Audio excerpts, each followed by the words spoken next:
Veritas Libera. Olá, eu sou o Márcio Galhaz, esse é o Sinergia Brasil-Portugal. Nós estamos hoje com um convidado muito especial. Estamos aí com o Marcelo Rabelo e logo eu vou para uma curta vinheta e logo aí a gente já volta para falar sobre Banco Master, sobre INSS e como anda a anistia. Vamos ver como é que estão as coisas lá em Brasília. É isso aí. A vinheta é curta, não sai daí que a gente já volta.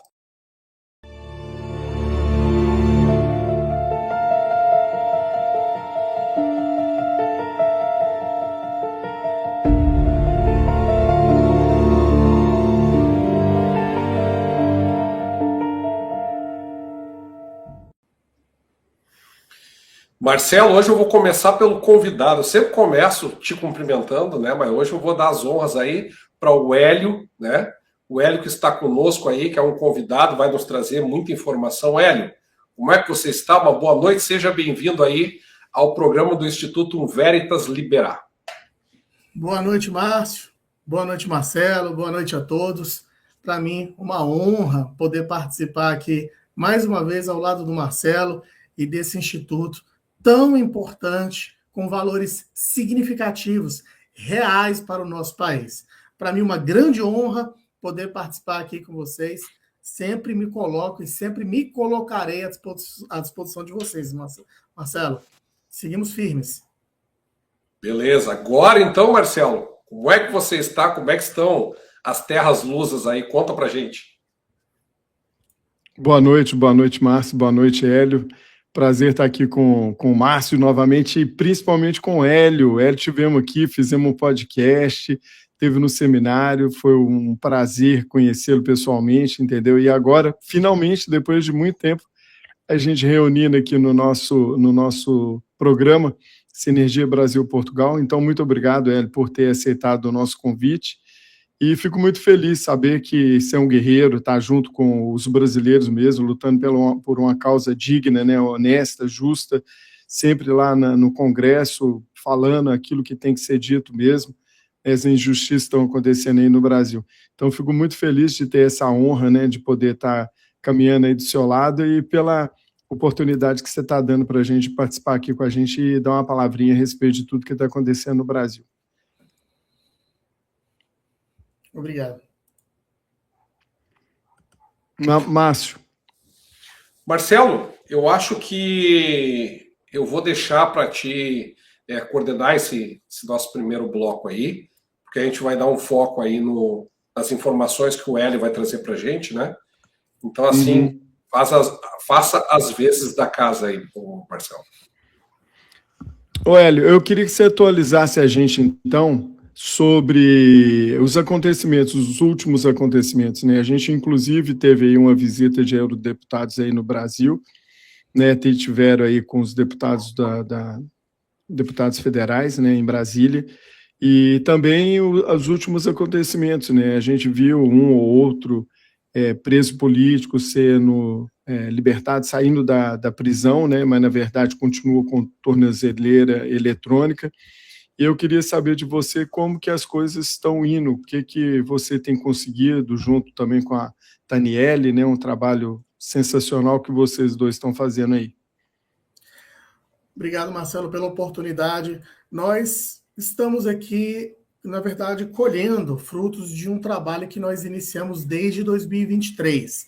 Ainda estamos plantando, mas dito que por meio de diversas denúncias que nós realizamos, inclusive estivemos pessoalmente aí na Europa no ano passado, eu tive a felicidade de participar do seminário do Instituto Veritas, um instituto extremamente importante, uma instituição séria, com credibilidade, que foi realizado um seminário ali maravilhoso, tanto no seminário em Lisboa, em Portugal, quanto em Madrid, ali na Espanha, né, com a Elisa, e eu pude ali ter o privilégio de participar. E por meio dessas denúncias que nós realizamos relacionadas aos presos do 8 de janeiro, nós colacionamos um relatório muito consistente, de aproximadamente 1.000 páginas. Foram relatórios oficiais, de órgãos oficiais, que realizaram visitas aos presídios, e por intermédio do Ministério de Direitos Humanos, por intermédio de um mecanismo nacional de prevenção e combate à tortura, que foi instituído por uma lei internacional que tem vigência no Brasil há muitos anos, fizeram relatórios extremamente consistentes. Colacionamos ainda relatórios da Defensoria Pública do Distrito Federal e Defensoria Pública da União. Em 1000 páginas, denunciamos agressões de policiais, agressões que os presos políticos sofreram de outros presos, de presos comuns, porque foram misturados propositalmente na massa carcerária, com o objetivo unicamente de serem massacrados. Denúncias de violências físicas, psicológicas, até mesmo violências sexuais praticadas pelos presos comuns contra os presos políticos do 8 de janeiro. E nesse relatório de 1000 páginas, que é incontestável, é um relatório irretocável, irrefutável, nós apresentamos tanto na OEA quanto na ONU, e especialmente na União Europeia. E a União Europeia, ela não havia ainda sinalizado um posicionamento concreto. O que aconteceu? Nós vimos ao longo da história dos presos políticos do Brasil, Estados Unidos fazendo até uma pressão internacional quase que isolada do mundo inteiro, fazendo uma pressão pela liberdade, tanto de Jair Bolsonaro quanto dos presos do 8 de janeiro. E agora, pela primeira vez na história, uma delegação de eurodeputados vieram ao Brasil por meio das denúncias efetivadas, por meio de acionamentos reais que nós mobilizamos, e eles vieram verificar em loco duas coisas. O trabalho aí contra o crime organizado, que é uma pauta que eles têm aí há muito tempo. Eles vieram também tratar da liberdade de Jair Bolsonaro e também da liberdade dos presos políticos do 8 de janeiro. Essas pautas juntas foram que fizeram a mobilização de eurodeputados do Parlamento Europeu, onde são representantes ali de mais de 450 milhões de pessoas. É importante lembrar que os eurodeputados, eles têm atuação em 27 países de primeiro mundo, como França, Itália, Espanha, Polônia, Romênia, Países Baixos, Grécia, Portugal, Hungria, Irlanda. Ou seja, os principais países aí da Europa que participam, né, do Parlamento Europeu, os eurodeputados, em uma comissão inédita na história do Brasil, vieram fiscalizar. E eles não só vieram fiscalizar, eles vieram sim pedir e de alguma forma pressionar. Claro que com toda a cordialidade, com todo o respeito, né, às instituições democráticas do Brasil, mas eles vieram sim e falaram que o tema dos presos políticos do 8 de janeiro é uma emergência, uma urgência que eles vão dar, sim, a devida atenção. É bem verdade que eles têm ali uma jurisdição dentro da Europa, mas quando se trata de violações de direitos humanos, eles podem atuar, sim, em qualquer lugar do mundo. É verdade que a atuação deles, primária e primordial, é dentro da Europa, mas vale lembrar que entre os réus do 8 de janeiro nós temos portugueses, poloneses, nós temos pessoas de diversos países, inclusive da Europa e desses países citados. Então, eles foram acionados e, com o objetivo de proteger os direitos humanos, de trabalhar pela liberdade, trabalhar no combate ao crime organizado, eles vieram, sim, ao Brasil, preocupados com a segurança pública da Europa, especialmente ali de Portugal, onde já se faz aí uma capital internacional e a capital da Europa do terrorismo praticados aí pelo PCC e pelo Comando Vermelho. Então, eles vieram com esse objetivo, com essa intenção de realizar um trabalho em conjunto com o Brasil, ver o que o Brasil pode fazer para ampliar a segurança pública e trazer respostas realmente positivas, no sentido de trazer segurança não só para o povo europeu, mas também para o povo brasileiro. E esse tema da pauta da liberdade de Jair Bolsonaro eles deixaram claro, eles estão sim pressionando. Nós vemos aí que após a vinda deles ao Brasil, já tivemos um avanço significativo aqui. Jair Bolsonaro foi para casa. Não é uma liberdade completa, mas nós sabemos sim que essa pressão internacional tem significativa relevância para que as autoridades brasileiras possam reavaliar as condições, e no caso foi reavaliado e foi permitido com que, pelo menos por enquanto, ele fosse para casa e realizar o tratamento de saúde, ficar no seio da sua família, e hoje Jair Bolsonaro permanece em casa, chegou hoje na casa dele, eu acredito. Graças a Deus. Graças a Deus, graças à pressão dos brasileiros, e eu vejo também, eu dou mérito a essa delegação que veio, os eurodeputados que vieram ao Brasil e pediram sim, se reuniram com grandes autoridades brasileiras, se reuniram ali com o Hugo Mota, parece, salvo o melhor juízo com o Alcolumbre também, eles se reuniram com autoridades importantes aqui no Brasil e pediram de uma forma muito respeitosa, muito cordial, muito educada, a liberdade de Jair Bolsonaro. Então, a importância dessa delegação, ela transcende ali os oceanos, né? Ela é uma importância, assim, fundamental, não só para a liberdade de Jair Bolsonaro, mas para a liberdade, eu posso dizer com toda segurança, do povo brasileiro. Hélio, eu queria te fazer uma pergunta, que é uma questão que eu mesmo tenho, é uma curiosidade. Como advogado, tá, e os teus colegas, assim, advogados também, como é que eles se sentem em relação à OAB sobre a questão das prerrogativas, sobre a questão de como foi o julgamento, como foi conduzido tudo, sobre a lei versus o que foi decidido por ministros do STF? Excelente pergunta. Você fez uma pergunta que é uma das perguntas mais importantes que nós temos que responder. A grande maioria dos advogados, os verdadeiros advogados, aqueles que assumiram a missão constitucional de não só defender as prerrogativas dos advogados, como defender também o Estado de Direito. O que nós vemos aí, nesses temas mais sensíveis ligados aos atos do 8 de janeiro, o que nós percebemos que a OAB foi, de uma forma geral, pelos seus atuais gestores, ela foi completamente silenciosa e foi muito tímida diante das alegações de abuso. Nós vimos uma manifestação agora quase inédita, a OAB falando ali pelo Conselho Federal, com a assinatura de todos os presidentes das seccionais, pedindo o fim do inquérito das fake news. 7 anos depois. 7 anos depois, e mesmo depois, nós já vimos, depois do posicionamento da OAB tardio, nós vimos operações realizadas no âmbito desse inquérito.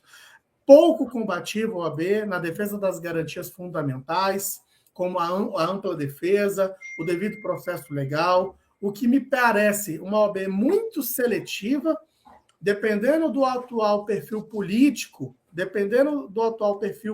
dos envolvidos, ela agia, dependendo do atual perfil político, ela ficava completamente silenciada. Muitos advogados criticaram, sim, as decisões da Suprema Corte, decisões que proibiam acesso aos advogados, proibiu a ampla defesa, proibiu o contraditório, dificultava aí para os advogados acesso às informações que muitas das vezes nós sabemos por parte da mídia. Hoje mesmo foi um exemplo que a mídia informou um mandado de prisão contra um dos meus assistidos. Quando nós vamos nos deparar no processo dele, nós não temos o direito de ter acesso às informações. Hoje o Metrópolis teve as informações de forma privilegiada, divulgando 17 mandados de prisões, que expedidos pelo ministro Alexandre de Moraes, que quando nós vamos consultar dentro dos autos, nós não temos acesso, somos proibidos como advogados, mesmo habilitados, mesmo com procuração juntadas aos autos, acompanhando o assistido desde a fase do inquérito policial da delegacia até o julgamento em fases recursais na própria instância da Corte Suprema, na instância máxima, nós não temos acesso às decisões que o Metrópolis hoje de mão cheia teve. Às vezes eu penso em fazer jornalismo só para ver se eu vou ter acesso a essas decisões, porque como advogado eu estou proibido. Então, o que nós vemos aí, o AB, é uma situação muito lamentável, né? Eu vejo os colegas aí com completo desânimo profissional, uma sensação de impotência diante dessas decisões. Eu percebo aí há uma percepção de um enfraquecimento das garantias que deveriam nos proteger. É o que exatamente nós percebemos, que essas garantias constitucionais estão frágeis, estão prejudicadas. A Constituição Federal, que é tão linda, que deveria nos blindar, ela não nos protege mais. Estamos aqui, por exemplo, hoje, fazendo uma live, eu não sei se por causa da minha opinião, e eu como defensor, amanhã estarei preso, estarei solto, por causa da minha opinião e por causa da minha profissão. Porque exerço com louvor e com maestria a profissão de defender as injustiças cometidas pela máquina estatal contra essas pessoas mais vulneráveis. E o que me mantém aqui é porque existem ainda pessoas presas. O que me mantém de pé é porque ainda existem pessoas encarceradas e hoje sendo torturadas dentro da prisão. E eu não me sinto no direito de me acovardar e deixá-las aqui sozinhas, quando, na verdade, o advogado ele é o único escudo, muitas das vezes, que aquela pessoa tem contra um sistema tão opressor. Mas, ainda assim, nós acreditamos na justiça, não nessa que está sendo feita aí por alguns juízes algozes, mas nós acreditamos na justiça genuína, na justiça divina, na justiça que deve ser a nossa Constituição, na defesa real constitucional das garantias fundamentais, tanto individuais quanto dos direitos humanos de que a pessoa tem que ter. Então, assim, como advogado, eu percebo que o sistema falha. Ele é imparcial, o sistema é muito falho quanto às defesas constitucionais, tanto das prerrogativas da advocacia, quanto das defesas dos direitos daquelas pessoas que verdadeiramente deveriam ser protegidas pela lei que prometeu os proteger. Então, nós estamos aqui acompanhando essas situações, acompanhando de perto essas situações e trabalhando de alguma forma e acreditando que isso tem que ser mudado, isso tem que ser revertido, que do jeito que está, não dá mais. Nós precisamos, sim, continuar gritando por essas pessoas, mas não um grito, um berro desesperado, mas um grito, assim, um clamor por justiça, porque enquanto existirem pessoas sendo injustiçadas, nós, como advogados, temos, sim, que nos reerguer, levantar a voz, levantar mesmo os olhos e a cabeça para proteger qualquer uma dessas pessoas que estão sendo completamente injustiçadas. Ô, Hélio, eu queria saber o seguinte, Hélio. Você acabou de falar sobre a injustiça, né, das condenações, né?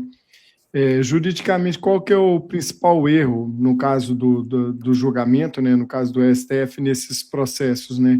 Edificação do crime, dosimetria da pena, ou mesmo a competência da corte? O que mais está pesando?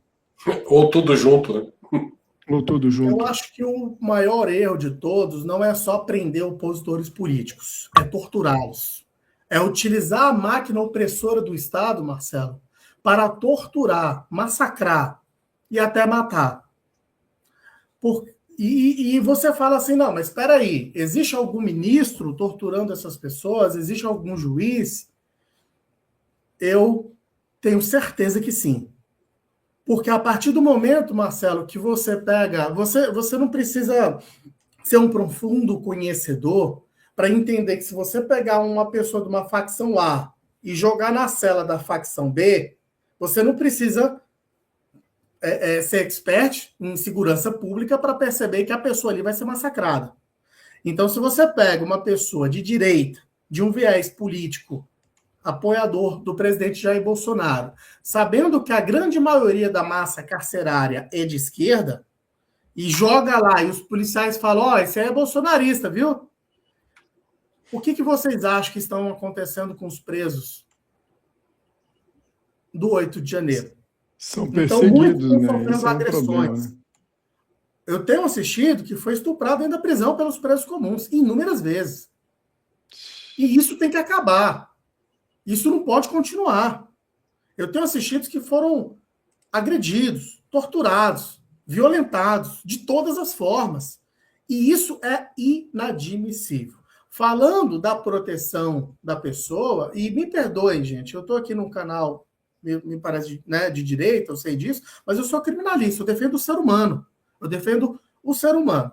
Independentemente do que aconteceu, eu defendo a pessoa. Então, eu tenho clientes aqui no escritório que votaram na esquerda, eu tenho clientes no escritório que votaram no Bolsonaro, e eu defendo que os direitos e a garantia do ser humano sejam preservados.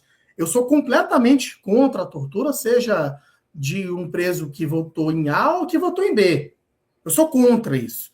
A Constituição nossa proíbe esse tipo de método de punição. Então, e defendo de uma forma muito verdadeira aquilo que eu acredito.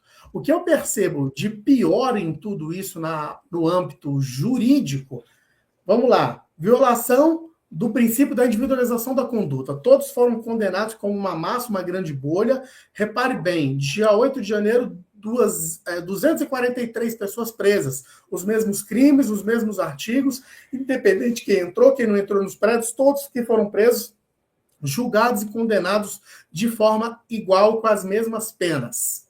Isso é vedado pela lei? Isso é vedado pela lei? Isso é vedado, inclusive, pela Constituição Federal. Diz que existe a necessária individualização da conduta. Nós não podemos julgar as pessoas como uma bolha. A individualização da conduta, ela é constitucional, a individualização da pena. Isso está lá no artigo 5º da Constituição. Se você vê o artigo 5º, ele preconiza que a individualização ela tem que acontecer. Tá? Então, assim, só para deixar claro, o inciso da Constituição, ele preconiza que todos têm que ter uma individualização da conduta para que não sejam condenados de forma injusta. E o que aconteceu com eles foi uma prisão em massa, uma prisão política, prenderam todos. Eu tomei conhecimento de um ônibus que estava em Formosa, não tinha nem chegado em Brasília no dia 9. Foi preso todo mundo dentro do ônibus. Como assim? Então, vir de ônibus para Brasília virou crime? Que absurdo. Então, a forma de massacrar os presos do 8 de janeiro, ela não foi só um viés jurídico, constitucional, não. Ele foi uma atitude antijurídica, nefasta. Foi uma atitude no sentido de massacrá-los, de causar medo. Hélio, calma. Vamos voltar um pouquinho. As pessoas foram presas num ônibus que estava indo no caminho de Brasília. Eu vou falar ainda mais. Quer uma pior do que essa? Quer mais? Eu tenho assistido que está sendo julgado a uma pena de 14 a 17 anos porque ele fez uma postagem na internet e nem Brasília não estava. Nem indo para Brasília ele não estava. A pena, 14 a 17 anos de regime fechado, porque ele fez uma postagem na internet. Tá bom para você? Quer mais? Princípio da culpabilidade. Feriu o devido processo legal, os advogados não tiveram direito de ter acesso aos autos. E aí eu faço um desafio aqui com qualquer advogado do Brasil. Tenha processo, que é assistido meu que foi preso no dia 28 de dezembro de 2022. E eu sou advogado e fui até hoje proibido de ter acesso aos autos. Eu faço convite, vamos ao Supremo comigo que eu te mostro. Eles, os funcionários de lá, me falaram que eu estou proibido de ter acesso aos autos. Então, a partir do momento que um próprio advogado não tem direito de ver aos autos, decisões secretas, até mesmo para os advogados que são os defensores, o que nós vemos é que a justiça, além de não estar sendo feita, está passando longe. O que vimos ainda de muito grave é a dosimetria da pena. As penas foram consideradas completamente exacerbadas. Vamos falar da Débora, por exemplo? A Débora do batom, ela manchou uma estátua com batom. O laudo da Polícia Federal falou que no dia subsequente aquela estátua foi lavada com água e sabão. Ela pegou 14 anos de regime fechado. Isso é proporcional? Essa dosimetria é justa? E o que nós vimos aqui no Brasil, uma explosão. Quando o caso da Débora foi veiculado na mídia, eu vi o Augusto Cury, que é o maior psicanalista do mundo, fazer um vídeo falando que o ato dela jamais pode ser comparado a um golpe de Estado. Eu vi, por exemplo, o Rui Pimenta, presidente do PCO, presidente de um partido da esquerda radical, falando que o que aquela moça cometeu não pode ter uma pena tão grande, que ela não praticou golpe de Estado. Nós vimos pessoas da direita, da esquerda, de todos os lugares do mundo, percebendo que as condenações dessas pessoas do 8 de janeiro não foram condenações razoáveis. Então, o tribunal passou de um tribunal que deveria dar um justo juízo para um tribunal político que, além de prender opositores políticos, estava ali massacrando a vida deles. E aí você percebe, analisando os atos do ministro Alexandre de Moraes no caso da Débora. Nós fizemos o pedido de liberdade dela quando ele negava pela 11ª vez a soltura da Débora. No mesmo dia, eu vi uma matéria. Ministro Alexandre de Moraes solta uma falsa biomédica acusada de matar uma modelo no Goiás. Por que ela foi solta? Porque ela tinha 2 filhos. A Débora tinha também 2 filhos e no mesmo dia, o mesmo ministro não permitia com que a Débora respondesse em liberdade. Ou seja, contrariando o próprio entendimento no mesmo dia. O entendimento do tribunal, um entendimento que aqui no Brasil estava consolidado, estava pacificado, já estava jurisprudenciado. Ou seja, essa análise jurídica das condenações dos réus do 8 de janeiro, ela é uma condenação completamente absurda, abusiva, ilegal, desproporcional, porque as pessoas não ficam só numa cadeia aguardando o dia da liberdade. Alguns estão sendo violentados, torturados, agredidos, massacrados, e quem disse isso foram relatórios oficiais da Defensoria Pública. Sabe como o Mecanismo Nacional de Prevenção e Combate à Tortura classificou o que eles passaram lá dentro? Como tortura institucionalizada. Isso é um relatório deles. Esse mecanismo foi criado por uma lei internacional que o Brasil é signatário. Porque a Débora, ela está hoje ela está em casa, em domiciliar. Como é que está a Débora hoje, cumprindo? A Débora está em prisão domiciliar. Ela teve, depois de 2 anos e 1 mês, ela teve a prisão domiciliar deferida. Ela está em prisão domiciliar, que é similar ao regime fechado. Ela não pode sair nem para comprar remédio. Ela não pode nem ir ao hospital. Então, assim, aqui existe um grave problema em relação aos presos também. Nós não podemos, na maioria das vezes, formalizar denúncias. Porque aqui tem uma regra no presídio. O preso que denuncia, ele morre. O X9, cagueta, ele não sobrevive. O crime não perdoa. Então, eles têm medo de denunciar. Então, é muito simples. A pessoa vem aqui e fala, por que você não denuncia? É porque eles vão cobrar. Se não cobrar lá dentro da cadeia, eles vão cobrar a família aqui fora. E aqui o crime, infelizmente, existe muito forte. Então, não é uma situação muito simples que nós estamos passando hoje. Nós estamos passando realmente uma grande injustiça, uma grave injustiça, gravíssimas violações de direitos humanos, que fez com que eurodeputados saíssem de seus países e viessem aqui e falaram verbalmente: nós vamos analisar essas denúncias e vamos tomar conhecimento, vamos agir. Nós não podemos permitir isso. Ou a tortura normalizou em algum lugar do mundo, que eu não estou sabendo. Em um país. O relatório da OEA, Hélio. Desculpa, eu estou com um delay um pouquinho, talvez eu tenha te cortado aí. Não? Pode falar. O relatório do Pedro Vaca, da OEA, sobre a questão dos direitos humanos.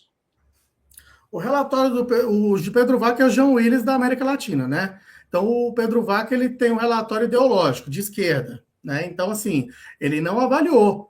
Foi entregue para ele uma informação que o Clezão morreu dentro da prisão sem atendimento médico.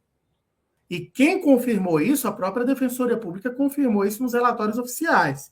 Ele desconsiderou isso. Então, assim, o relatório do Pedro Vaca é um relatório isolado da OEA, não é um único relatório que foi produzido. Ele ideologicamente é aliado e aliançado com a esquerda em toda a América Latina, e no nosso ponto de vista não tem aí um relatório sério com credibilidade. Agora ele vai dizer que as prisões do Brasil são maravilhosas. Viraram depois que ele veio? Porque nunca foram. Eu sou criminalista há 20 anos. Há 20 anos, não era nem... há 20 anos, há 20 anos que eu 22 anos, a primeira vez que eu entrei em presídio aqui em Brasília para fazer evangelismo. Eu tinha 18 anos de idade. Eu trabalho no escritório de advocacia há mais de 10 anos. Os presídios aqui nunca conseguiram respeitar os tratados internacionais de direitos humanos. Ou será que quando ele veio mudou isso? Porque perceba bem, em dezembro de 2022, nas vésperas da prisão em massa, da maior prisão política da história do nosso país, a SEAP tinha divulgado uma nota daqui de Brasília, dizendo que a penitenciária do DF era uma das mais congestionadas do país. Sabendo disso, foram presas 2.000 pessoas nessas celas. O que vocês acham que essas pessoas passaram? Então, é visível, é inegável que houve violências, houveram violações de direitos. O relatório, por exemplo, do Mecanismo Nacional de Prevenção e Combate à Tortura classificou que todos foram torturados, no mínimo, como tortura alimentar. Entregaram comidas estragadas para eles, com bicho, com rato, com barato, e eles fizeram inspeções, não foi só em Brasília, foi no Brasil inteiro. E o pior presídio de alimentação, segundo eles, um dos piores do Brasil, de todos os presídios que eles visitaram em nível nacional, foi Brasília, na época que os presos do Rio de Janeiro estavam aqui. Então, assim, esses relatórios são oficiais, são incontestáveis. São realizados por um grupo que realmente realizou inspeções nos estabelecimentos prisionais. E essa situação que eles passaram é verídica. O relatório do Pedro Vaca, ele não tem fundamento, ele não tem consistência, ele não tem veracidade, ele não trata da realidade. Ele foi um relatório, infelizmente, ideológico. E ele disse que o Brasil é exemplar no exemplo de democracia e combate aí. Ou seja, o Brasil dá um exemplo de democracia. Então, assim, eu não acho razoável e nem posso admitir com que o assistido meu, com qualquer ser humano, seja tratado com tamanha crueldade. E sim, fizemos denúncias no sentido de protegê-los. Tá? Eu não fiz denúncias no sentido de sancionar o Brasil, aumentar imposto para o Brasil, não é isso. Eu fiz denúncias no sentido de protegê-los, para que toda forma de agressão contra qualquer uma dessas pessoas venha cessar imediatamente. E muitas das vezes essas pressões nacionais, internacionais, fizeram e ainda fazem com que eventualmente uma ou outra pessoa seja posta em liberdade. Eu acho, sim, que a liberdade de Jair Bolsonaro só foi possível graças a uma grande pressão, porque vocês percebem que mesmo com todas as doenças e comorbidades que ele estava enfrentando, nenhum pedido de liberdade dele não tinha sido aceito. Então, assim, me parece que as pressões existentes e reais fizeram e ainda fazem com que alguns sejam, de fato, postos em liberdades para alcançar o objetivo real, né? Trazer a liberdade de pessoas que não merecem passar por violências dentro da prisão. Então, assim, o Estado ele tem o dever de punir, mas quando a punição ela ultrapassa dimensões, né? E eu digo isso como um advogado muito sensato, porque eu sei que quem vandalizou ali no Rio de Janeiro ele tem que ser punido dentro dos limites da lei, não torturado com uma pena praticamente... Mas o Hélio, a gente viu que provavelmente quem vandalizou mesmo foram infiltrados. Inclusive tem vídeos de que os infiltrados estavam antes das pessoas chegarem na Praça dos Três Poderes. Eles já estavam vandalizando e quebrando. Tu tá sem som, Marcelo. E que até as pessoas que estavam dentro do próprio palácio da organização, né, de dentro do STF, onde eles invadiram, do Congresso, eles ajudaram, facilitaram a entrada dessas pessoas que vandalizaram, né? Inclusive tem filmagens externas onde patriotas lá denunciando essas pessoas que estavam quebrando, ou seja, tem muito vídeo provando isso, né? E como isso é levado em relação à defesa, né? Nós trabalhamos de forma exaustiva nos processos, de formas individuais. Por exemplo, eu tenho um assistido, que é o Daniel. O Daniel está preso, Daniel Soares, do Nascimento. Ele está preso na penitenciária de Limeira. Os policiais reconheceram foram pouquíssimas pessoas reconhecidas. Eu lembro que o Eduardo Natali foi o próprio policial arrolado pela testemunha de acusação, que é a Procuradoria-Geral da República, reconheceu umas 4 pessoas lá dentro. Ele informa nas audiências, entraram de 30 a 40 mil pessoas nos prédios públicos. Nós não temos como saber o nome de todo mundo. É muito difícil para a gente identificar todos.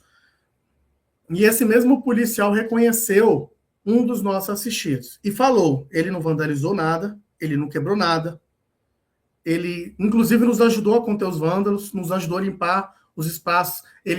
Existia uma pequena turma hostil e a grande massa não era hostil, não estava vandalizando. Então, ele fazia parte da grande massa que estava de forma pacífica. O Daniel foi condenado a uma pena de 17 anos de regime fechado, mesmo com testemunhas policiais que confirmaram que ele não praticou nenhum ato de violência dentro dos prédios públicos. Os processos foram vistos como uma grande bolha de condenação de todos de forma exacerbada. Não foram. E aí, quando a gente fala da individualização das condutas, Márcio, isso é importantíssimo. É um princípio constitucional. Isso anularia tudo, não anularia? Acho que foi o princípio um dos princípios que o ministro Fux utilizou para não condenar as pessoas, né? É o artigo 5º, inciso 46. É um princípio da individualização da conduta, que não foi visto nesse processo. O direito de acesso aos autos, direito de defesa, contraditório, sabe? Esse processo ele é um processo completamente viciado desde o início. Desde o início. Quando houver as prisões, o policial daqui de Brasília, a Polícia Civil, encaminhou para o Tribunal Federal. Aí o STF falou, não, Tribunal Federal não, manda para cá. Essas pessoas não tinham prerrogativa de foro para serem julgadas. Então, é isso que eu ia perguntar, né? Porque o STF está julgando esses casos diretamente, né? Na sua avaliação, isso não viola o princípio do juízo natural? Viola o princípio do juízo natural, viola o princípio do duplo grau de jurisdição, viola o princípio da possibilidade de recurso e a decisão ser revista por uma instância superior, viola diversos princípios, a possibilidade da pessoa responder o processo, inclusive em liberdade, aguardando o julgamento e o trânsito em julgado, porque você sendo julgado diretamente na Suprema Corte, você vai recorrer para quem? Você não tem a quem recorrer se a Suprema Corte pratica uma injustiça. Então, tudo isso que aconteceu com esses presos do 8 de janeiro, e o Márcio falou muito bem aqui, muito bem lembrado, os presos não foram os vândalos. Não foram mesmo. Por isso que você percebe uma grande quantidade de presos que são idosos. Como eu falei, eu sou criminalista, sou advogado militante, sou advogado de balcão, de trabalho diário. A gente sabe que uma pessoa que comete um delito, ele não fica esperando a polícia chegar. Um cara que rouba um banco, ele não fica esperando a polícia chegar. Quem vandalizou ali no dia 8 de janeiro, se mandou. Eles foram embora. Então, quando a polícia cercou os prédios e prendeu, eles prenderam muitos idosos. Exatamente por isso. Prenderam pessoas mais velhas. Eu tenho uma assistida agora que ela está surtada. Ela tirou a tornozeleira e surtou, está no hospital, foi internada. Está com surto psicótico, 65 anos de idade, condenada a mais de 14 anos. Que covardia. Para ela, para ficar em casa depois de 3 anos de processo. Ela recebeu a liberdade, não foi nem liberdade condicional, ela recebeu a prisão domiciliar humanitária, ou seja, não pode nem sair de casa nem para comprar remédio. E essas pessoas estão sendo massacradas. Então é muito triste quando nós vemos penas extremamente altas para as pessoas tão vulneráveis, grande parte dessas pessoas idosas. Você aplicar uma pena de 17 anos para um idoso de 60, 70 anos, que já está condenação de vulnerabilidade, é condenado à morte. Eu não tenho dúvida disso. E como que você compara essas penas do 8 de janeiro com os crimes de corrupção, tráfico ou homicídio no Brasil? Pois é uma grande vergonha, né? Porque eu sou um advogado conservador, eu defendo que o Brasil tenha penas realmente severas. Eu acho que isso protege a nossa sociedade, valoriza a minha profissão, valoriza. Você vê nos Estados Unidos, por exemplo, lá tem pena de morte, prisão perpétua, e os advogados são extremamente valorizados. As pessoas têm medo de cometer crime porque vai ter uma pena justa.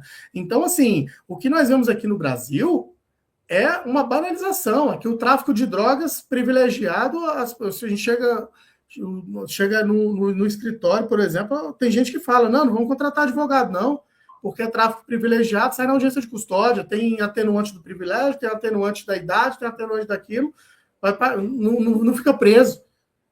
Então, assim, o que nós percebemos que casos gravíssimos, crimes de homicídio, sequestro, latrocínio, sabe? Extorsão. As pessoas estão recebendo penas e condenações muito menores do que a Débora, por exemplo, recebe e tem recebido.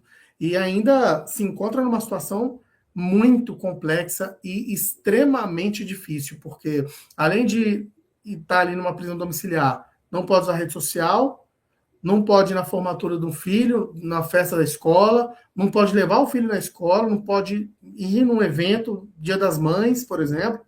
É uma situação que, assim, é muito triste ver o que essas pessoas estão passando por um ato que ela teve ali. Não se justifica uma pena tão grande. E quando você vê casos extremos no Brasil, o menino que praticou uma chacina aqui, ficou 3 anos preso e já está na rua. Ele matou várias crianças numa escola.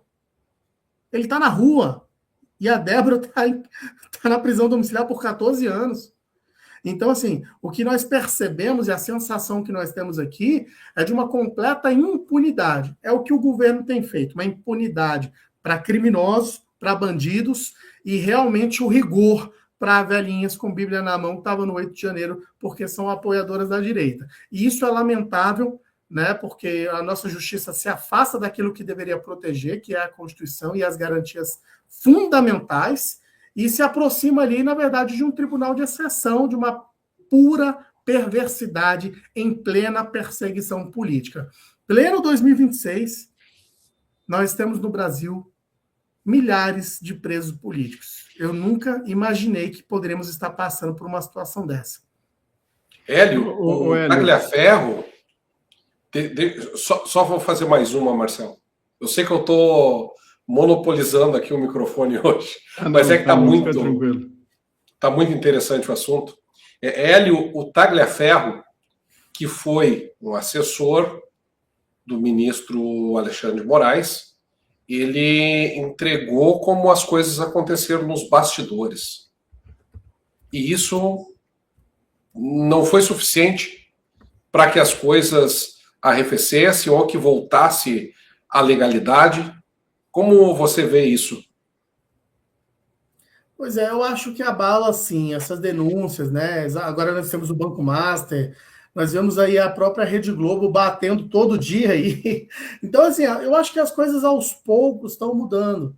O brasileiro... Mas Hélio, o Tagliaferro falou que eles fizeram uma pesquisa nas redes sociais das vítimas para saber quem tinha bandeira do Brasil. Não era para saber o crime, era para saber identificar quem era o bolsonarista.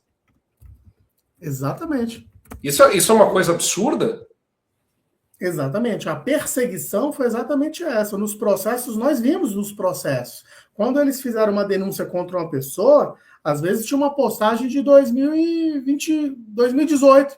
A pessoa apoiou o Bolsonaro. Coloca lá, então vamos indiciar, porque ela tem indício que está cometendo crime contra a democracia. Porque em 2018 ela apoiou o presidente Jair Bolsonaro. Então, assim, o que nós vemos aí, vejam os relatórios que foram feitos, né, os relatórios que foram feitos ali pela equipe que o Tagliaferro veio denunciando, foi utilizado para fundamentar a posição política daquela pessoa com o objetivo de agravar a pena dela, com o objetivo de vinculá-la à direita, com o objetivo de falar, não, realmente essa pessoa que está aqui, ela apoiou Jair Bolsonaro, tem foto com o Nicolas, postou alguma coisa nesse sentido, mostrando que ela realmente deveria ser punida. Isso é uma completa aberração jurídica. Todos esses processos são viciados, eles são nulos de pleno direito. E aqui eu acho, honestamente, Márcio, que não deveria nem existir anistia. Porque a anistia era anulação, né? É anulação. Anulação, Nós lançamos a campanha de anulação já, é anulação dos processos. Eu acho que não se deve perdoar inocentes, deve anular injustas condenações. Imagine perdoar a Débora do Batom porque ela deu um golpe de Estado com batom. Vão perdoar. Armado, sem arma. Armado sem arma. Armado sem arma. Então, assim, eu entendo, particularmente falando, que deveriam, sim, haver a anulação de todas essas injustas condenações. Foi perseguição, continuam sendo perseguidos, e o problema é que isso não se limita só a uma perseguição. É um verdadeiro massacre da direita, as pessoas têm medo de ir para a rua, nós percebemos que advogados têm medo de falar, né? Eles têm medo de se pronunciar. Eu vejo colegas que falam para mim, como é que você tem coragem de chegar na mídia, expor tudo aquilo que a gente vê? E eu pergunto o contrário, como que você não tem coragem de ver que o seu assistido está preso, passando pelo que está passando, e você não falar nada? Eu devolvo a pergunta. Então, assim, eu acho que um dos piores defeitos do homem seria a covardia, né? Então, e a própria letra fala, né? O direito, a advocacia, na verdade, não é uma profissão para covardes. Então, a partir do momento que eu me prontifiquei a ser defensor dessas pessoas, eu tenho, claro, eu não xingo o ministro, eu não ataco, né? Eu não faço isso, jamais farei. Mas eu não me conformo com que pessoas estejam atrás das grades sendo violentadas. Eu nunca vou me conformar com isso. Eu não vou aceitar um negócio desse. Nem aqui, nem em nenhum lugar do mundo. E eu preciso dizer que essas pessoas precisam sair das cadeias, elas precisam ser impostas em liberdade.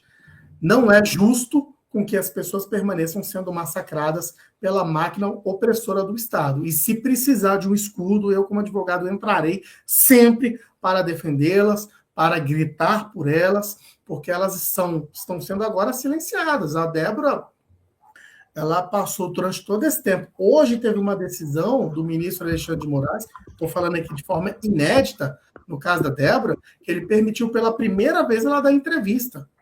A entrevista dela vai ser uma bomba. Quando ela contar tudo que ela passou, eu não vou adiantar, vou deixar que ela fale. Quando ela contar para vocês tudo que ela passou, vai cair como uma bomba. Vocês vão perceber que essas prisões, além de autoritárias e levianas, elas são sim, prisões políticas que serviram para massacrar essas famílias. Mas, graças a Deus, a Débora está se reerguendo, ela está em casa, ela é uma mulher forte, e o fato é que o tiro saiu pela culatra, né? Porque quando pensaram, né, que essas pessoas seriam apagadas, eu percebo que o nome do Bolsonaro está cada vez mais forte. Flávio Bolsonaro lidera as pesquisas. Lidera. Ele é efeito contrário, daquela pessoa sendo perseguida crescer, né?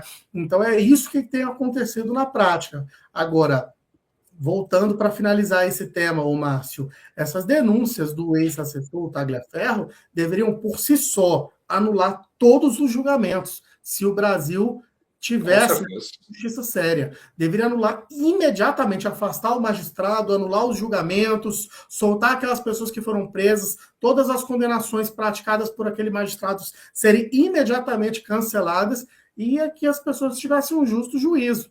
Mas não foi isso que aconteceu. O sistema aqui é muito forte, tá? Mais do que a gente imaginava. E assim, mas aos poucos aí nós percebemos que está ruindo.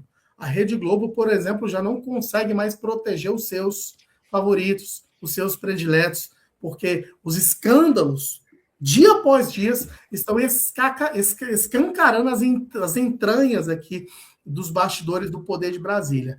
E essas coisas que têm acontecido, e cada escândalo, um dia após o outro, as pessoas não são bobas, não. Elas têm percebido que realmente aqui no Brasil o buraco é muito mais embaixo, o jogo é muito sujo, mas o brasileiro não é bobo. Ele tem visto, ele tem aberto os olhos E esse ano de 2026 é um ano muito promissor para nós e vai ser um ano divisor de águas aí para o nosso futuro e para o futuro do nosso país.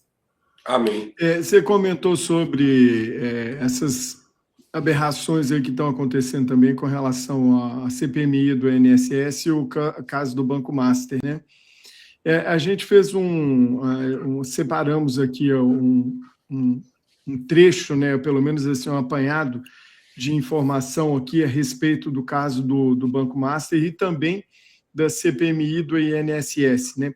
A ideia aqui é trazer o que está acontecendo e assim fragmentar aquilo e comparando também com o que a justiça no Brasil está avaliando aquilo que é crime e aquilo que não é crime. Então, por exemplo, hoje o traficante é vítima do usuário, né?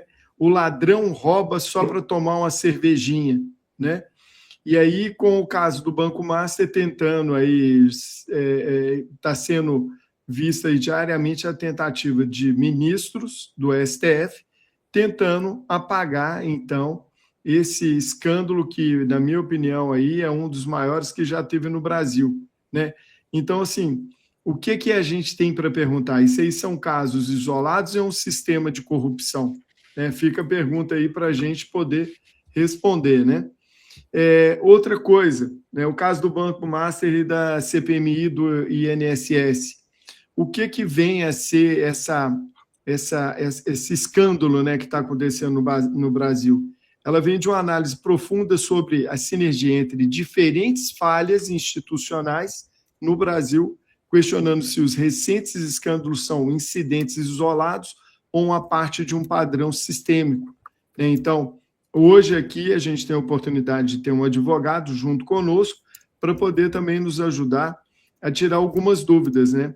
Então, aqui a gente separou alguns problemas, né, que a gente considera como sendo falhas centrais, são falhas sistêmicas, Hélio. O Brasil enfrenta, então, esse tipo de problema, de escândalo, né, de corrupção. É uma coisa que surgiu agora ou ela já existia? Ela é uma falha que está repetindo dentro das estruturas, né, que permite esse tipo de desvio e vem a ser uma resposta institucional que é lenta ou existe uma falha realmente, né, institucional que permite com que isso aconteça? Qual que é o paralelo que eu queria traçar aqui?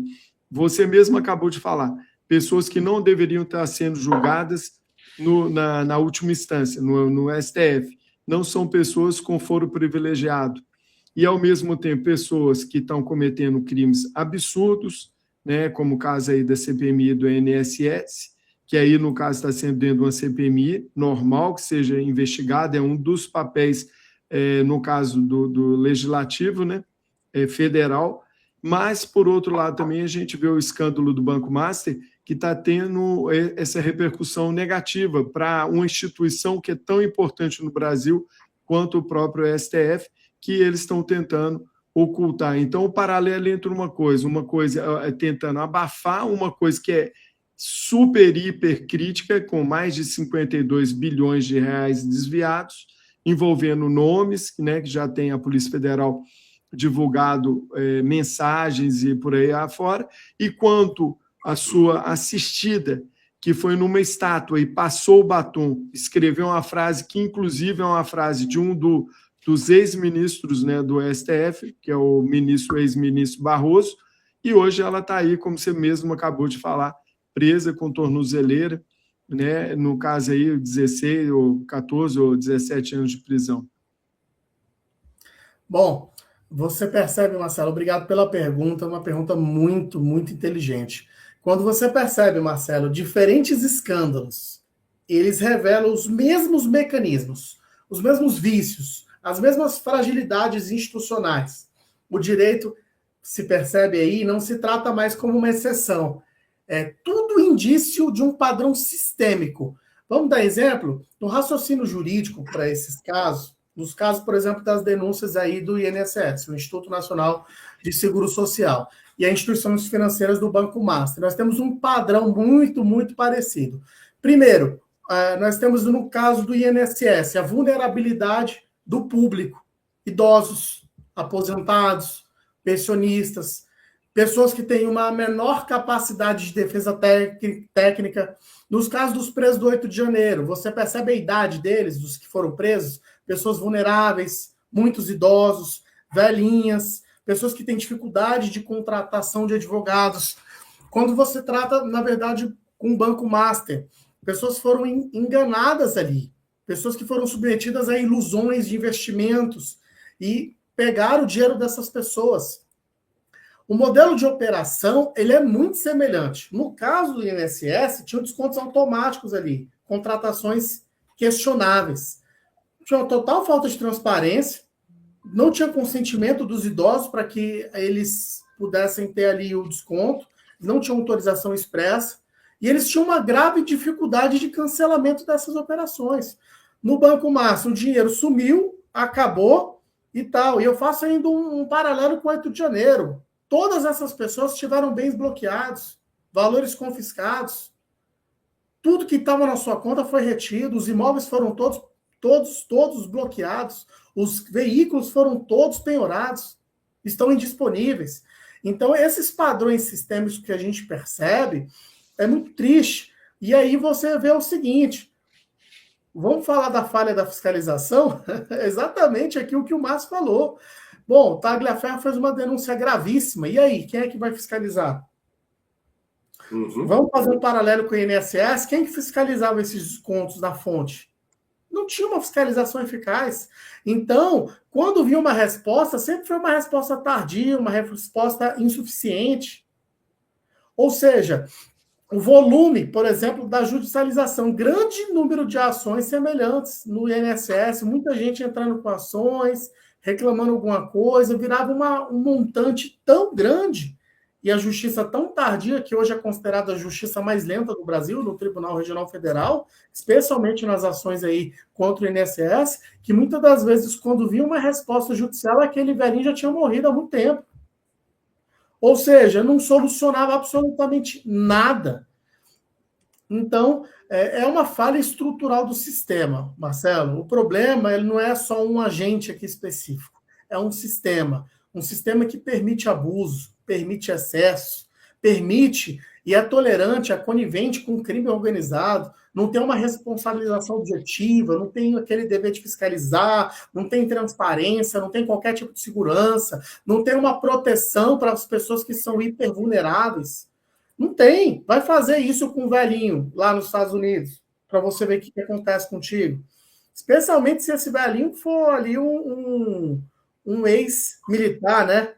Como é que eles chamam lá? Um soldado, né? Um ex-veterano. Veterano. Né? Fazer isso com um velhinho lá, rapaz.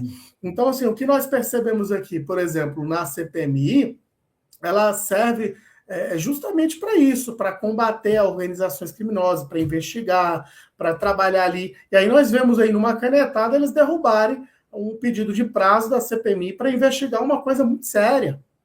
Então isso é muito triste no nosso país. Sendo que, né, Hélio? Sendo que o STF já agiu para prorrogar porque era para o outro lado.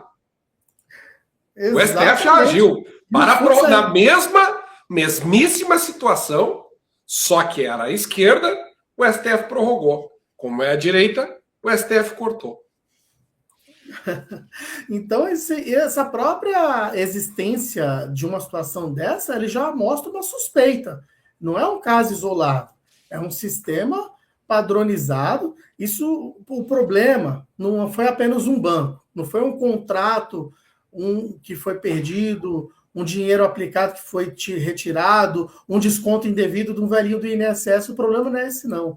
O problema é quando o sistema permite com que isso aconteça em larga escala, a atingir milhões de brasileiros, centenas, milhares de pessoas, especialmente pessoas vulneráveis, e diante disso a gente não está diante de um erro único, isolado, qualquer. A gente está diante de um padrão, um sistema muito difícil que tem que sim ser combatido, tem sim que ser trabalhado de uma forma com que isso não possa mais se repetir no nosso país. Como é que nós aproveitando, Márcio, rapidinho, aproveitando essa deixa aí que o Hélio deu, é justamente esse ponto que eu queria levantar agora, que a gente tem uma complexidade no envolvimento das instituições envolvidas, nesse caso aí específico, né? Então, no caso tanto do INSS quanto no caso Master, eles se convergem no envolvimento dessas instituições. Então, a gente tem problema no sistema financeiro. Então, no caso do Banco Master, lá está envolvido o Banco Central do Brasil, Comissão de Valores Imobiliários, e aí a gente tem também, no próprio caso lá do INSS, também envolvimento de órgãos específicos. A gente tem também o sistema previdenciário, né, o Instituto Nacional do Seguro Social, como que ninguém viu o que estava acontecendo. O sistema político, né, o próprio Congresso Nacional, que meio que faz igual aqueles macaquinhos, né, tampa o olho, o ouvido e a boca, né, ninguém vê, escuta ou está vendo o que está acontecendo. E o próprio sistema judiciário, né? Polícia Federal, Ministério Público, Poder Judiciário do Brasil. A gente vê que, então, essas instituições envolvidas que foram criadas para fiscalizar e elas não estão dando a mínima resposta àquilo que, pelo motivo pela qual elas foram criadas, né? Como que você vê no estudo essa injustiça, esses órgãos que na realidade, eles servem para poder contribuir para ter uma estabilidade social, para não haver injustiça, e isso está espalhando no Brasil em todas as instituições. Exatamente o que eu te falei, né? A gente vê assim que realmente esses órgãos eles fazem parte de um verdadeiro mecanismo complexo, pesado, um sistema, uma engrenagem muito grande, é maior do que nós podemos imaginar. Eu lembro da frase do Capitão Nascimento, né? Que ele falou, o sistema era muito maior do que eu pensava, né? Então, assim, eu não estou aqui, nem posso atacar instituições e tal, né? Mas o que a gente percebe de uma forma muito clara é que as instituições públicas, sim, como o Supremo Tribunal Federal, o INSS, ele tem como fundamento principal a proteção das pessoas, a proteção de direitos, proteções de garantias, proteções especialmente de pessoas que são hipervulneráveis. Então, assim, quando você vê falhas, o papel de nós juristas, até o papel de qualquer cidadão, é não mesmo silenciar.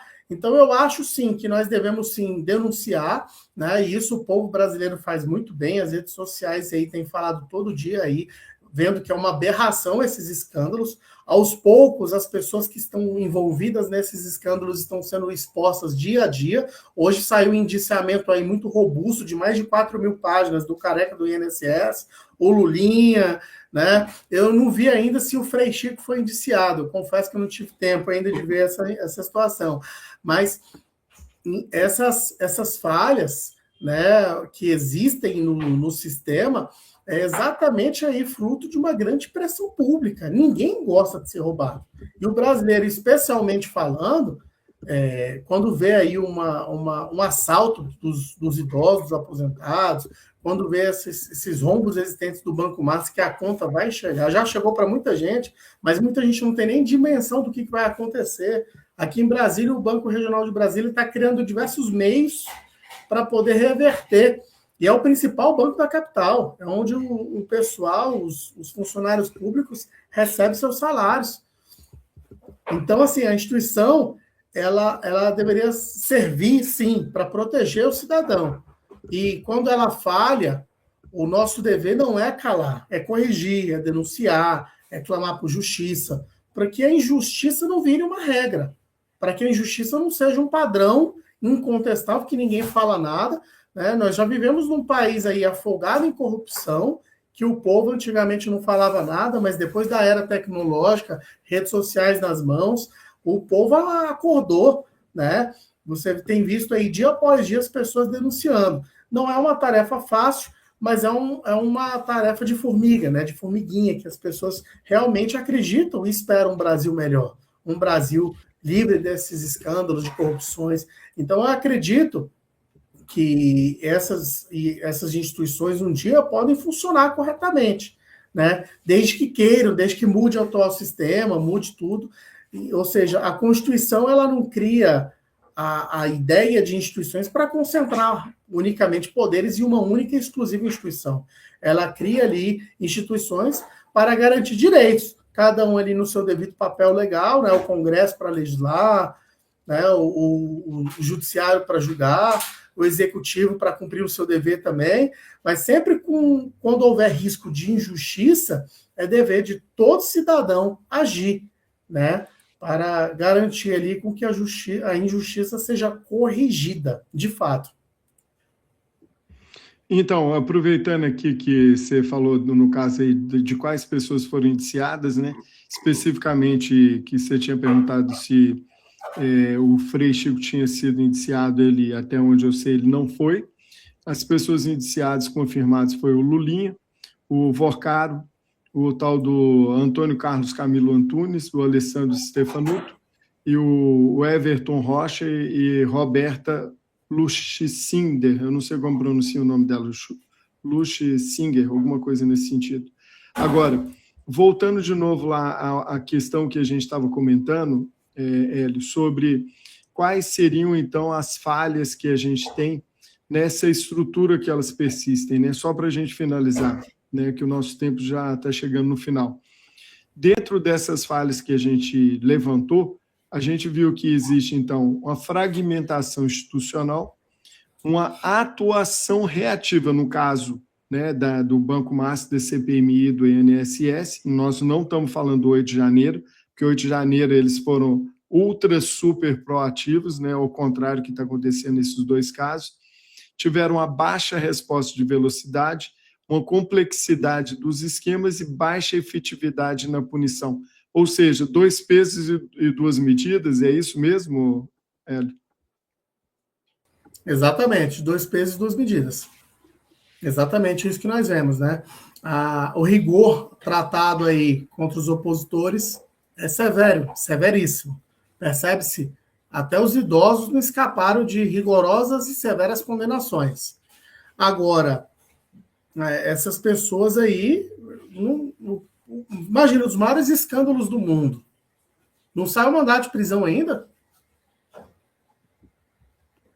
É razoável? É proporcional? Lava Jato 2? É completamente...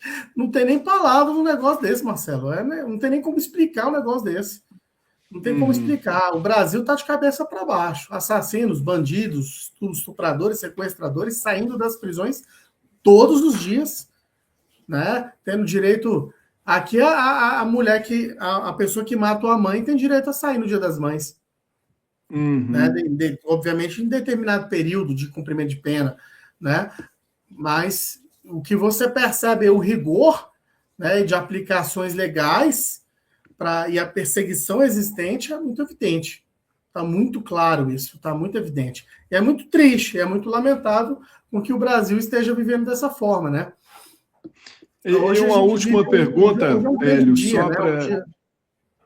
Desculpa, é porque dá delay e acaba que a gente fala antes e atrapalha.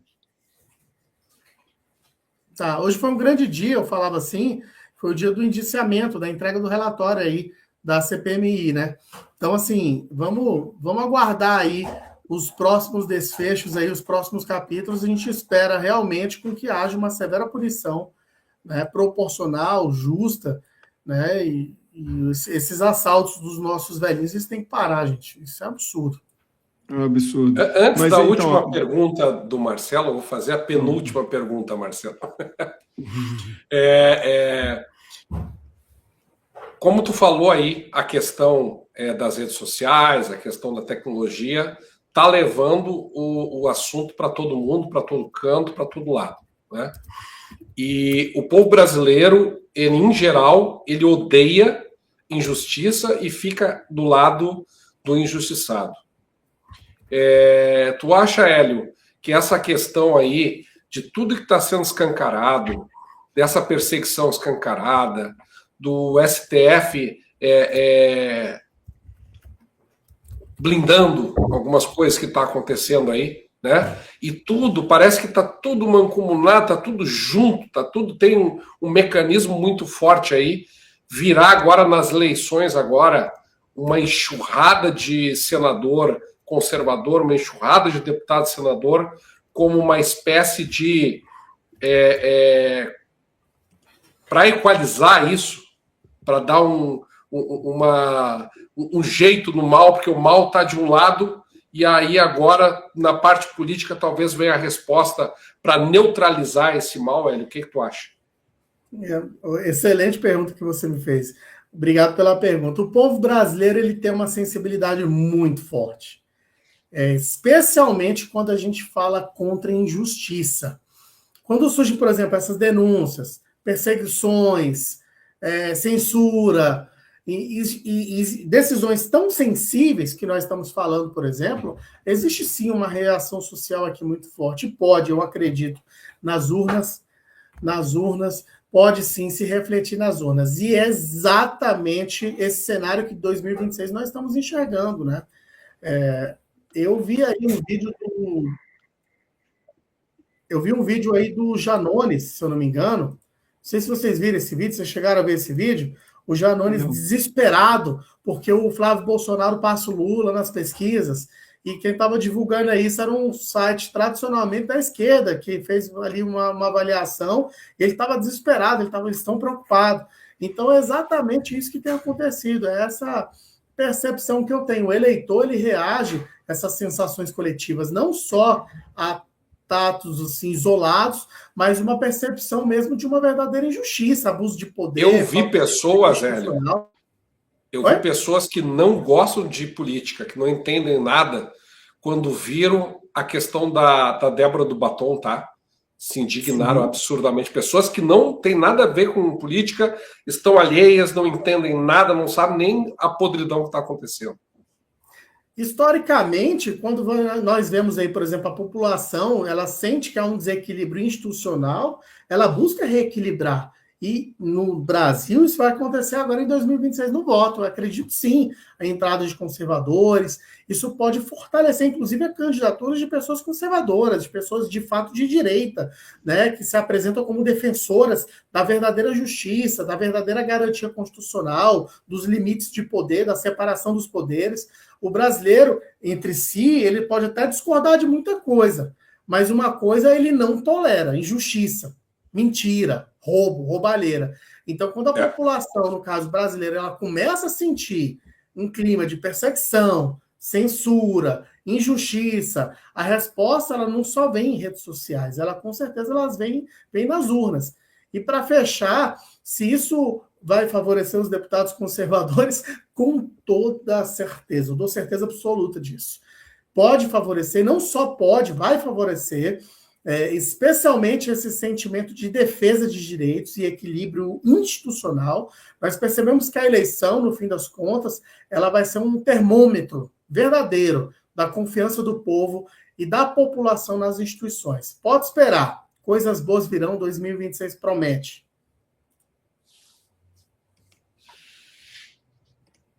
Marcelo, vai para a tua última pergunta agora. Na verdade, assim, fazer um comentário, porque também a gente não quer estender, tomar muito seu tempo também, porque a gente já está aqui há mais de 1h10, né? Então a gente se limita também a não querer abusar do seu tempo, né? Que eu sei que você tem seus compromissos aí. Mas, assim, o que eu vejo hoje, ele estando aqui fora, né? No caso, o Márcio está no Brasil, eu estou aqui em Portugal. O que eu vejo também, você comentou sobre a atuação dos eurodeputados aí no Brasil, que foi de extrema importância, né, ter essa visibilidade internacional. A gente viu que no Parlamento Europeu, ontem foi unânime a votação para começar a tirar os imigrantes ilegais aqui da Europa, que está destruindo a cultura e destruindo os países. Então, há sim uma resposta de conservadores, a sociedade está clamando por isso. A gente viu também uma ação muito enfática, né, no caso do atual presidente dos Estados Unidos, e também a gente tem visto, você falou do Flávio Bolsonaro, né, como pré-candidato à presidência da República, e aí a gente vê um trabalho que foi feito, está sendo feito até hoje pelo Eduardo Bolsonaro, né, que está hoje exilado nos Estados Unidos, e o Paulo Figueiredo, que sempre tem dado o apoio, e por ele ser da área de comunicação, levado, então, as informações aí para um público geral aí no Brasil.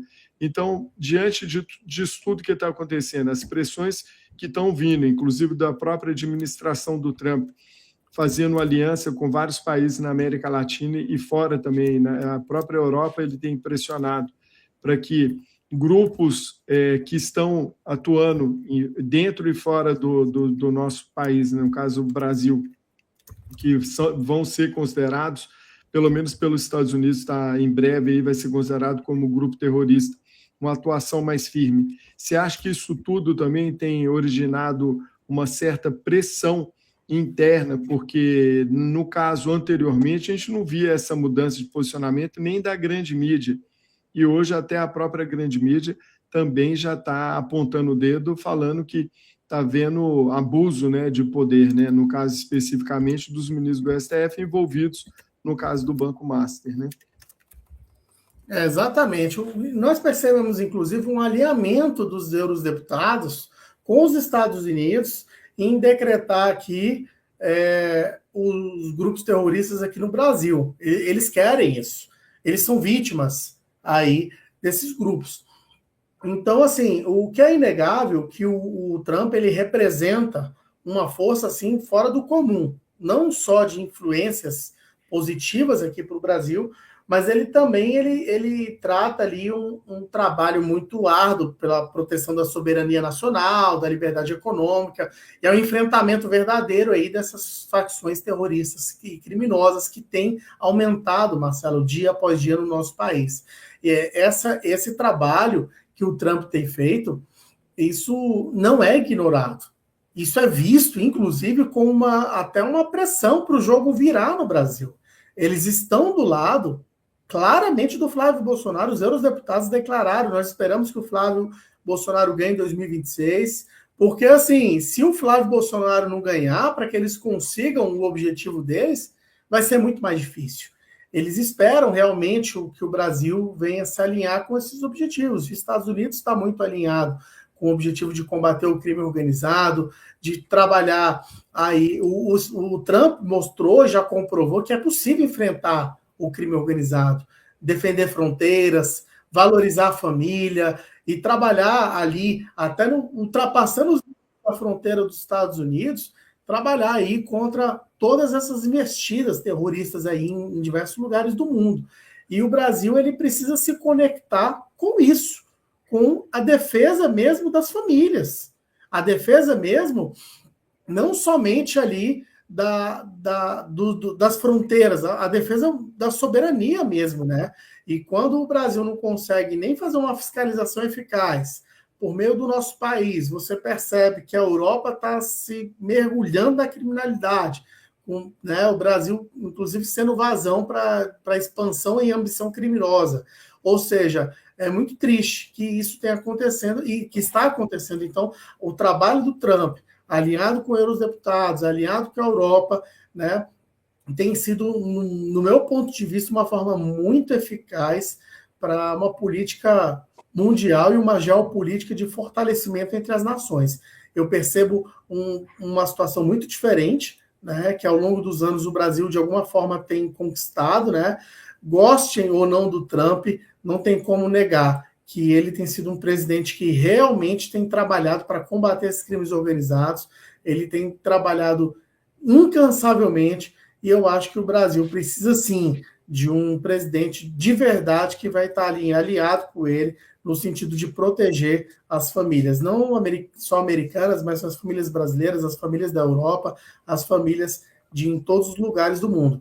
É necessário que tenha um alinhamento estratégico fundamental. O mundo é muito globalizado, não tem como mais combater o crime organizado nos Estados Unidos se ele não olhar para as fronteiras, se ele não olhar para os outros países, se ele não olhar para onde realmente está saindo ali o problema. E o Brasil ele está no foco disso, num foco internacional, num foco estratégico, numa mira, né, tanto das organizações criminosas como também dos países que assim querem combatê-la. Então, a gente espera mesmo de verdade que a direita se fortaleça, porque a direita se fortalecendo, realmente as nossas famílias vão estar muito mais protegidas. Hélio, quero te agradecer, então. Muito obrigado pela sua participação. Chegamos aqui ao final do nosso programa.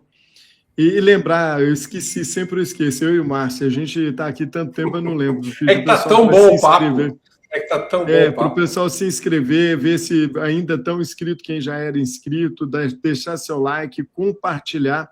Eu acho que o bate-papo aqui foi muito importante, muito produtivo, para as pessoas terem uma noção exata daquilo que está acontecendo atualmente, né? Porque o Hélio ele está acompanhando diariamente aí as pessoas que foram injustamente presas aí no 8 de janeiro de 2023, né? Então, um absurdo que está acontecendo no Brasil, assim como aconteceu no 6 de janeiro dos Estados Unidos, foi, na verdade, como eu costumo dizer, Hélio, um copy and paste, né? Copiou e colou, né? A mesma coisa lá, uma forma um pouco diferente, mas aplicaram a mesma coisa no Brasil. Infelizmente, uma perseguição política. E eu só tenho te agradecer pelo seu trabalho, você, a Taniele também, todos os advogados aí que estão atuando, até o Caivano também, que a gente conhece, eu e o Márcio, já participou de alguns programas nossos aqui.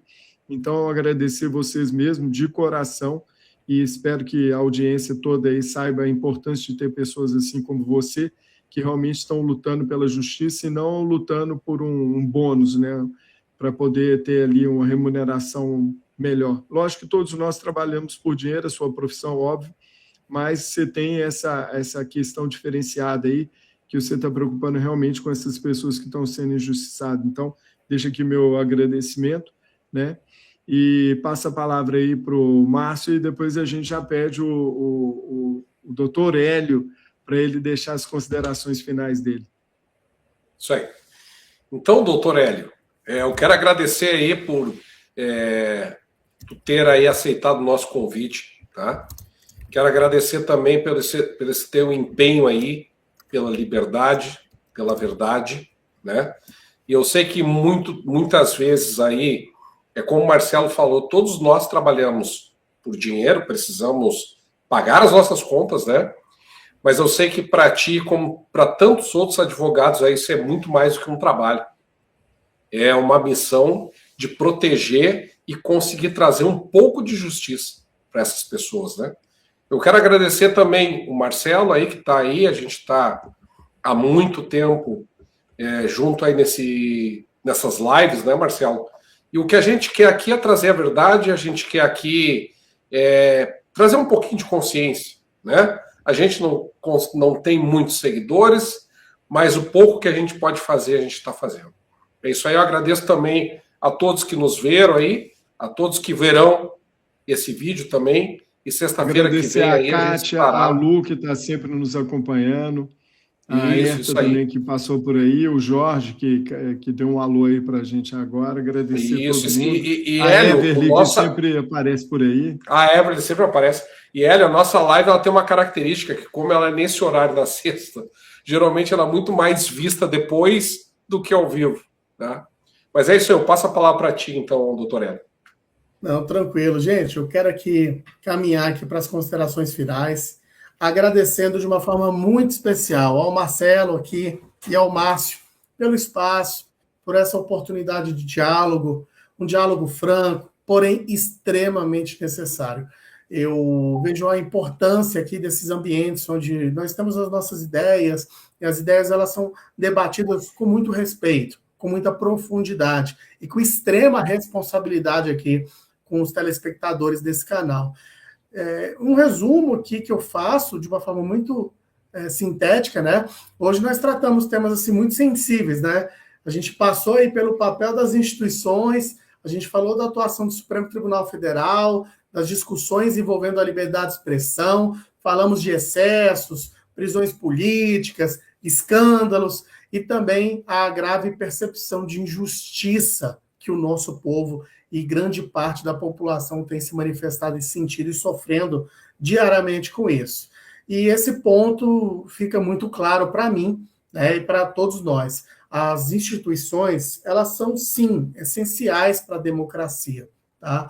Mas elas devem com muita certeza, servir cada cidadão brasileiro e garantindo os direitos de cada pessoa, assegurando justiça, uma justiça verdadeira, uma justiça genuína e tendo, inclusive, o trabalho de preservar o equilíbrio. Eu fecho aqui dizendo que o brasileiro, gente, ele pode até divergir. Nós podemos divergir em muita coisa. com tudo, praticamente. Mas tem uma coisa que une todos nós: a rejeição à injustiça. O brasileiro odeia a injustiça e isso nos une. Então, sempre quando houver dúvidas, questionamentos, preocupações, que o caminho não é o silêncio, o caminho verdadeiramente é esse. É isso que nós estamos fazendo aqui. É debate, é transparência, é compromisso, especialmente com a nossa Constituição. Então, para findar, eu deixo aqui o meu agradecimento muito especial ao Marcelo, ao Márcio e a todos vocês que acompanharam aqui. Eu vou deixar o meu canal aqui para vocês, é o @juniorjurídico do Instagram, se vocês puderem fixar aí, por gentileza. Agradeço a Tânia também e ao Instituto Veritas Liberar. Agradeço a todos vocês, contem comigo, estarei sempre à disposição, sou um soldado a serviço de vocês e da verdadeira justiça do nosso país. Um forte abraço, pessoal. Ô Júnior, de novo, então, qual que é a sua rede? No caso, é o Instagram, né? Instagram, @juniorjurídico. Eu acho que agora está fixado Estou vendo aqui, está fixado no YouTube. Sim. Eu vou pôr de novo ali nos comentários para o pessoal que estiver acompanhando aí poder seguir também, tá? Então, eu agradeço, Júnior, muito obrigado de coração. Manda um abraço para o meu amigo Delceles, que eu sei que você encontra ele direto aí, né? E obrigado pelo seu trabalho. E agradecer a todo mundo que está nos seguindo aí. Obrigado, Márcio. Obrigado pela companhia toda sexta-feira. Semana que vem estamos aqui de novo, na mesmo horário, mesmo programa, trazendo mais comentários aqui a respeito do que está acontecendo no Brasil e no mundo. É isso aí. Beleza, então. Uma boa noite e até a próxima sexta-feira.